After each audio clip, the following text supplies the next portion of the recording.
My name is Gary Butterfield. My name is Cole Ross. And you're listening to Real Lich Hours, the Baldur's Gate 3 podcast with art by Jane Dale and music by Gwen Static. And in this episode, we visit Moonrise Tower as a friend. Concern ourselves with concentration in Sage Advice. Hit the cut spells in the incomplete Wizard's Handbook. Good catch. Better than what I wrote.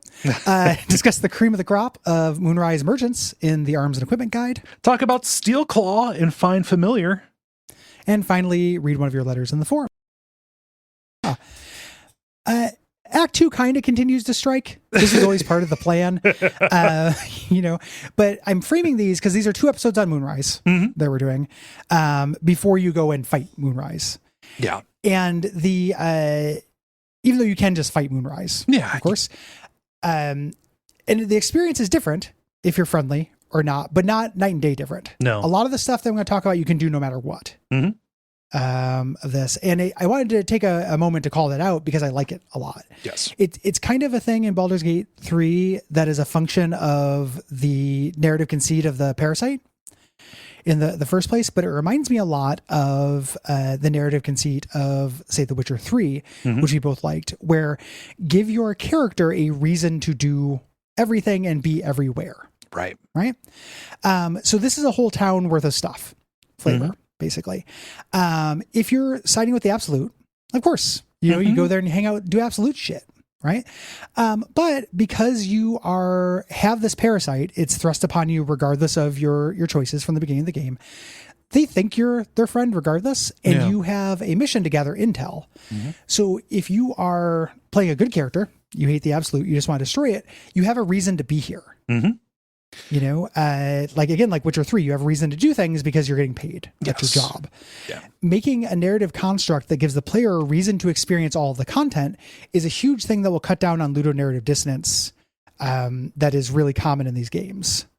I think. Like the Dream Visitor, if you're here like me, as somebody who's ultimately going to dismantle this operation, the Dream Visitor will say like, oh, play along. We need information, right? Yeah. It's just built into the way that this is structured. I also like the fact that this is a loosely assembled group of mind-controlled shitheads. Yes. Nobody's here to do anything good. Everybody fucking hates each other. So like you coming in even as a goody and doing good stuff, people still assume that you are under the same compulsion as them, despite the fact that you aren't because of the artifact, and I'm walking it right in front of them. And you can just kind of play it off as like, oh, we fucking hate each other and don't agree about this anyway. Oh, well. Yeah. There are factions within the factions. Yeah. It's just, it's a more complicated thing than I see a lot out of like a Bethesda or BioWare. Yeah.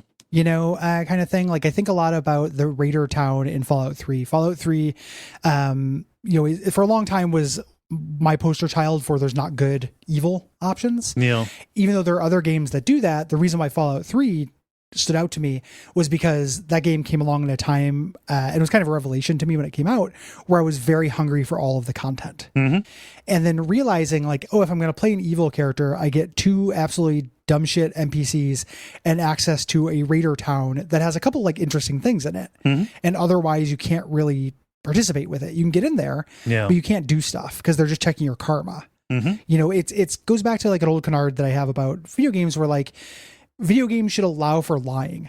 If everyone around you can just instantly detect what your intentions are and who you are, it's not very interesting. In real life, there is subterfuge. Yes. You got to have subterfuge. And this game does a really good job of it. Yeah. So there's some things that Cole's going to do while he's here, and there's some things that I'm going to do while I'm here, but everybody can do all this shit. Yes. Yeah.